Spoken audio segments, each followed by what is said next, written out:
எந்த பதவி பிரமாணம் எந்த பதவி கொடுத்ததுக்கு விமர்சனம் இல்லாமல் இருக்குன்னு ஒன்றே சொல்லுங்களா? பாரத பிரதமருக்கு விமர்சனம் இல்லையா? முதலமைச்சருக்கு விமர்சனம் இல்லையா? விமர்சனம் பண்ணுவாங்க. அதான அரசியல். எதிர்கட்சிகள் ஆளுங்கட்சியை அப்படியே குறை நிறைகளை சுட்டி காட்டும் போதுதான் அது மக்களுக்கு நன்மையான காரியம் தானே. அதனால குறை சொல்றாங்கன்னா குறை சொல்றதுக்கு எந்த தவறும் செய்யாத ஒரு மனிதன் மேல குறை சொல்றாங்க. வேகமா செயல்படுறாங்க.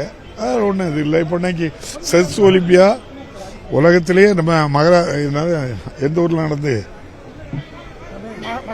மகாபலிபுரத்தில் நடந்து எவ்வளவு இதாக நடந்து. இப்போ அந்த பாருங்க, உலக அளவில் இளைஞர்கள் இளம்பெண்கள் 2 பேரும் நம்ம தான் ஜெயிச்சோம். அப்போ ஒரு விளையாட்டுத்துறைக்கு ஒரு இளம் ரத்தம் பாய்ஞ்ச உடனே எவ்வளோ பேர் வராங்க. இப்போ ஒலிம்பிக்கில் எவ்வளோ பேர் போகிறாங்க, ஒலிம்பிக்கில் எவ்வளோ பேர் போகிறாங்க. அதனால் அது வரவேற்கத்தக்க. பொதுமக்கள், சாமானிய மக்கள், இளைஞர்கள்லாம் ரொம்ப வரவேற்காங்க. நன்றி நன்றி நன்றி நன்றி. செய்திகளை உடனுக்குடனும் துல்லியமாகவும் தெரிந்து கொள்ள சப்ஸ்கிரைப் பண்ணுங்க.